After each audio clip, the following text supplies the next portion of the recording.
어제 우리 김수정 권사님 따님 우리 장순아 자매 결혼식을 올렸습니다. 참 저도 감동되었고 좋았습니다. 그래서 우리 신랑과 신부 12월 달에 제게 인사하신 이후에 계속 기도했어요.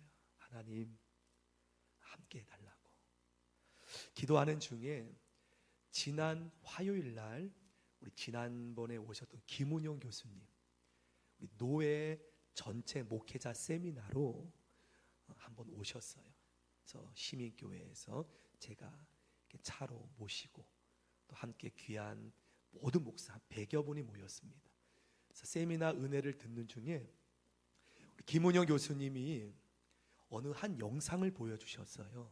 저는 지난 주간 우리 순아자매 결혼식을 위해서 기도하고 있었고, 근데 교수님이 영상을 보여주었는데 채백호 씨가 딸을 시집 보내면서 작시하고 작곡한 노래를 설교 세미나에 연결해서, 비록 복음서가 아니었지만 그 아버지의 마음을, 딸을 향한 마음을 이렇게 고백한 영상을 보여주면서 저 영상의 내용을 우리 순아자매 결혼식 때 좀 발췌해서 읽어야겠다 해서 어제 발췌했었죠.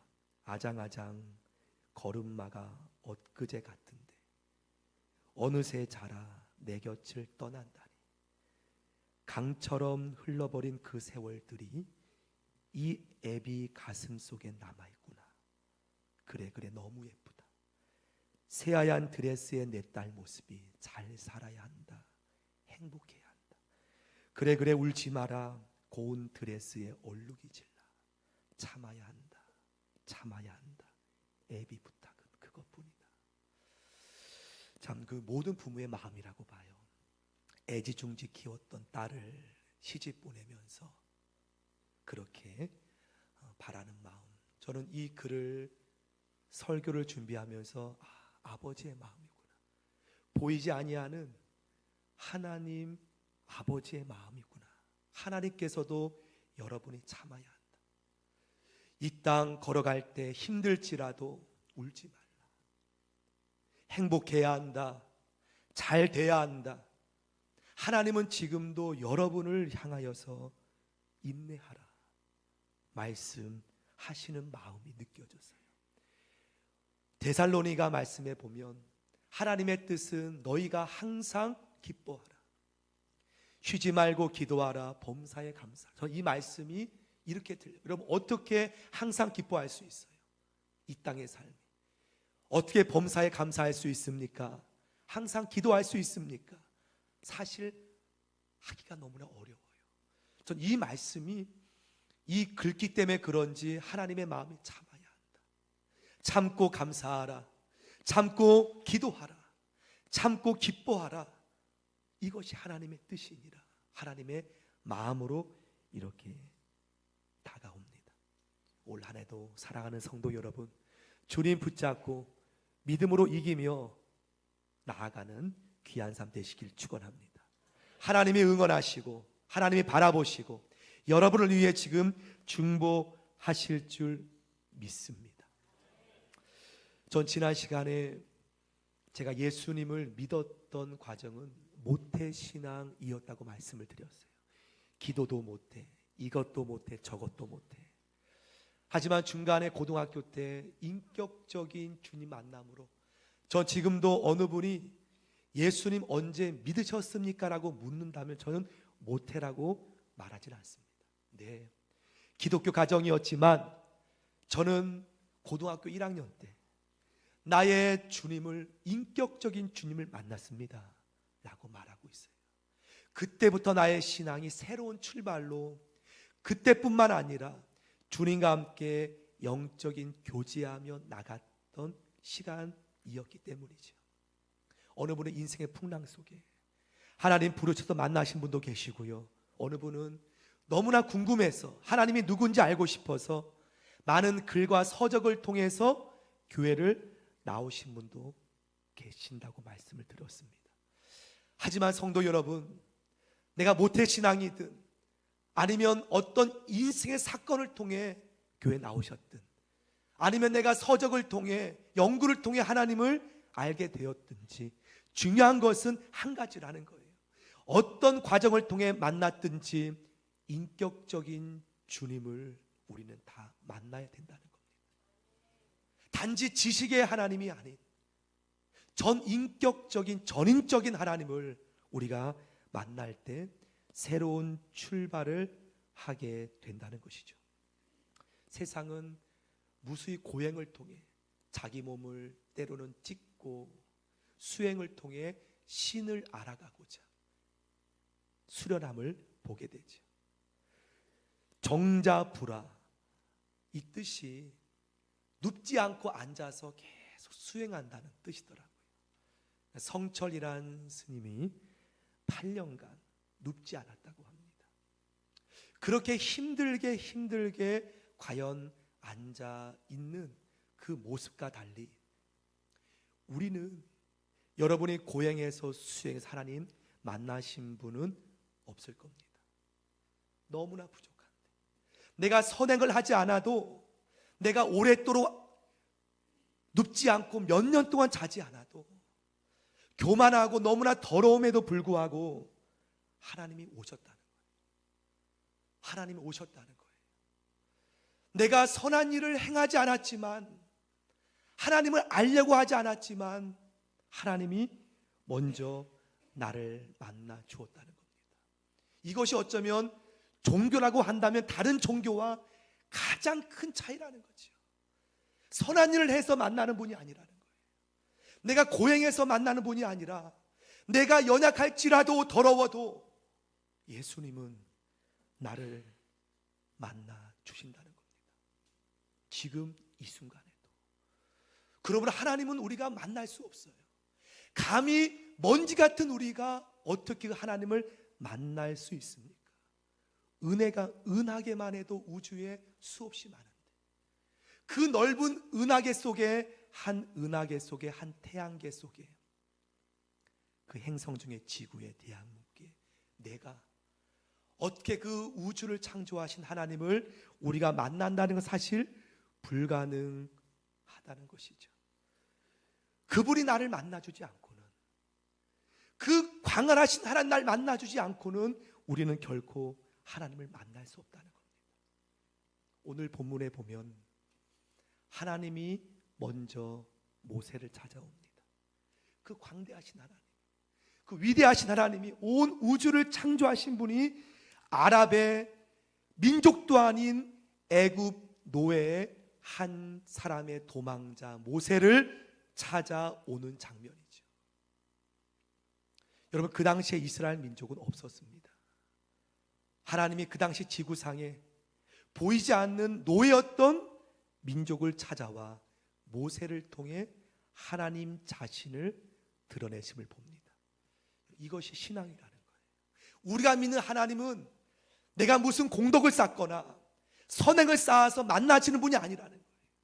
모세는 도망자였고 너무나 연약한 인생이었지만 또 이스라엘 민족은 강대국도 아니었고 그 당시 이집트 노예의 형편없는 민족이었지만 하나님은 그들을 위해서 친히 만나주시기 위해서 모세를 만나시고 부르신 줄 믿습니다.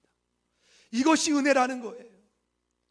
아무것도 한 것이 없는데, 나의 영적인 모습은 너무나 초라한데 오늘 이스라엘 민족을 구원하기 위해서 모세를 만나주시고 불러주신 하나님. 오늘 모세는 오늘 하나님을 만나볼 줄은 생각지도 못한 날이었습니다. 어느 날 양떼를 이끌고 산에 올라가는 중에 호렙산에 불붙은 나무를 보게 되죠. 하나님이었습니다. 하나님 부른 적도 없고 자신은 이제 인생의 끝자락에 와 있다고 생각한 모세, 하나님이 그를 부릅니다. 뭐라고 하십니까? 5절 말씀, 4절 5절 우리 같이 한번 읽어보겠습니다. 4절 5절입니다. 4절부터 시작. 여호와께서 그가 보려고 돌이켜 오는 것을 보시 하나님이 떨기나무 가운데서 그를 불러 이르시되 모세야 모세야 하시며 그가 이르되 내가 여기 있나이다. 하나님이 이르시되 이리로 가까이 오지 말라. 내가 선 곳은 거룩한 땅이니 내 발에서 신을 벗으라. 광활한 우주에 다스리시는 하나님께서 아랍의 한 호렙산에 한 도망자였던, 인생의 나락으로 떨어졌다 여겼던 한 모세를 찾아옵니다. 그리고 가만히 있으라는 거예요. 아무것도 하지 말라는 거예요. 너는 내 발에 신은 신을 벗으라. 이 뜻은요, 너의 경험과 너의 노력과 너의 지식과 내가 할 수 있다는 그 의지를 내려놓으라는 거예요. 하나님은 그렇게 만나는 것이 아니라는 거예요. 사랑하는 성도 여러분, 하나님은 우리의 의지로 만나는 분이 아닌 줄 믿습니다. 우리의 지식으로 만나는 분이 아닌 줄 믿습니다. 그분이 나를 만나실 때 우리는 은혜로 하나님을 만나게 된다는 것이죠. 이것이 은혜라는 거예요. 내가 선해서 만나는 분도 아니고, 내가 악해서 안 만나주시는 분이 아니라 하나님의 전적인 주권으로 오늘 모세를 찾아왔듯이 하나님은 우리를 만나셔서 가만히 있으라. 아무것도 하지 말아라. 내 발에 신을 벗으라. 곧 맨발로 서라. 모세는 지금까지 자기 힘으로 살아왔던 인생이었습니다.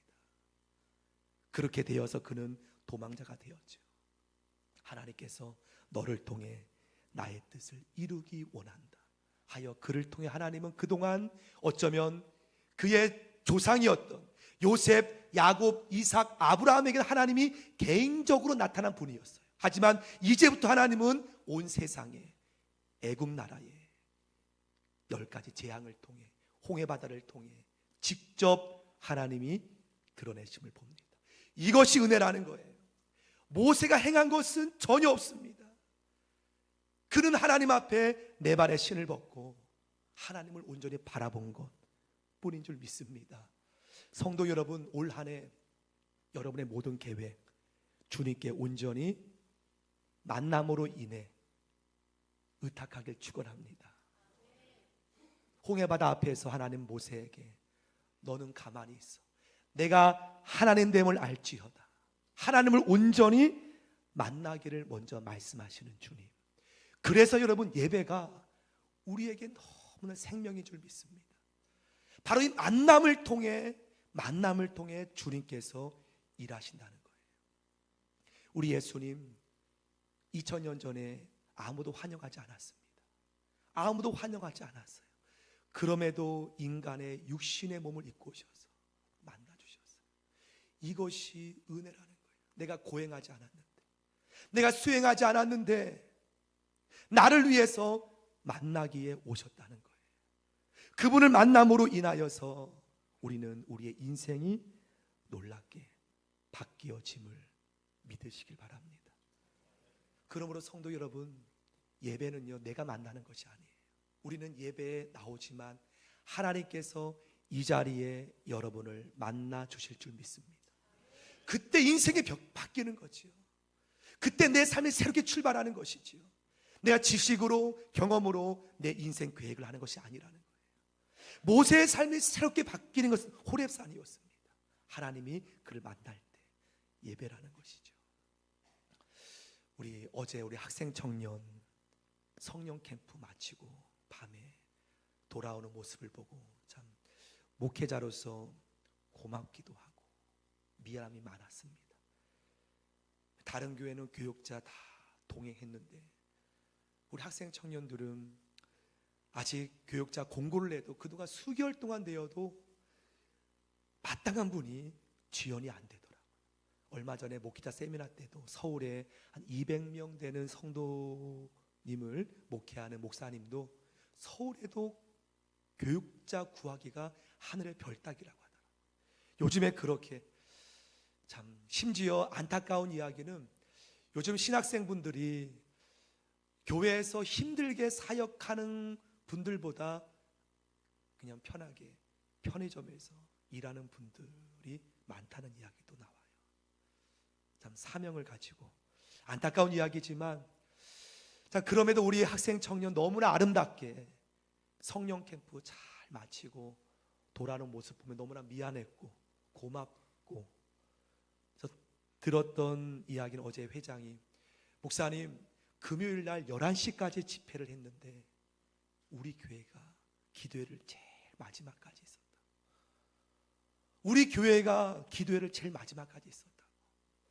하나 아쉬운 것은 교역자가 안 계셔서 너무 고맙더라고요. 여러분, 그래요. 집회를 참석하지만 우리 힘으로 하나님을 만날 수 없지만 전능하신 그분이 그 집회 가운데 사랑하는 학생 청년을 찾아오셔서 안아주시고 끌어주시고 끌어안아주시고 품어주시고 위로하심을 믿습니다. 새로운 인생의 비전을 보게 될 줄 믿습니다.